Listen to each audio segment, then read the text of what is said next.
Happy new year लोगोफोर गासैखौबो आंनि गोदान मोनसे भिडिअ गासैखौबो बरायबाय। नै जोंहा दायो बोसोर गोदाननि दाउ जानो नागिरबाय लोगोफोर। दायो आं नोंसिनो बेखौ संनानै दिन्थिगोन, नायलांबाय थाबानो जाबाय भिडिअखौ। फार्स्टआवनो आङो लाफाखौ सायनानै लाग्रोनोसै। लाफाखौ जहल बानायनानै दाउखौ एवनोसै।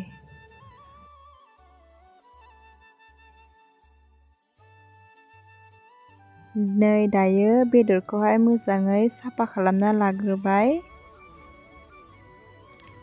ओमफ्राय नै आं गोदानानैबो लाखाबाय। दायो संनोसै लोगोफोर।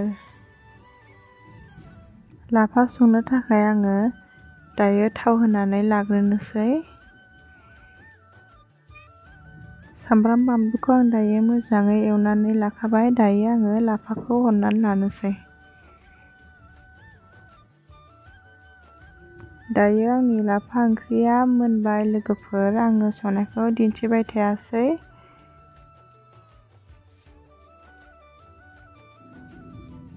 नै बेदरा दायो आं बेदरखौबो संनोसै।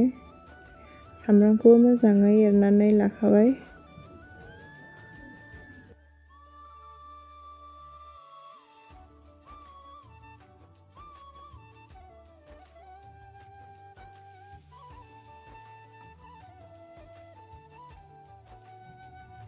जेखिनि मस्ला नांगौफोरखौ आङो होनानै लाग्रोजोबखाबाय। दायो दुन्दिया होनानै खेबनैसो एरबानो रेडि जाबाय आंनि लकेल चिकेना। दाबानि बोथोराथ' गासैबो ओंख्रियावनो दुन्दिया होखायो। दुन्दिया होआबानो माबा मोनसे थालांबाय नामा नंलायथारो।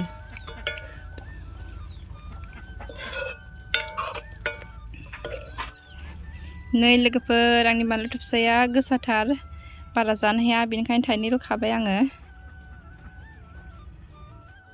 नै लोगोफोर, जोंना दिनैनि ओंख्रिया जाहैबाय लकेल दाउ। बियो लकेल दाउ, ओमफ्राय बियो मोनानिमोन लाइजों अमाजों ओमफ्राय लाफा जहल। दायो जोङो जानोसै। नै बानलु थुबसाया आंना। भिडिअआ एसेनोसै लोगोफोर। अन्नानै आंनि चेनेलखौ साबस्क्राइब खालामना होबानो जाबाय। आं दायो जानोसै।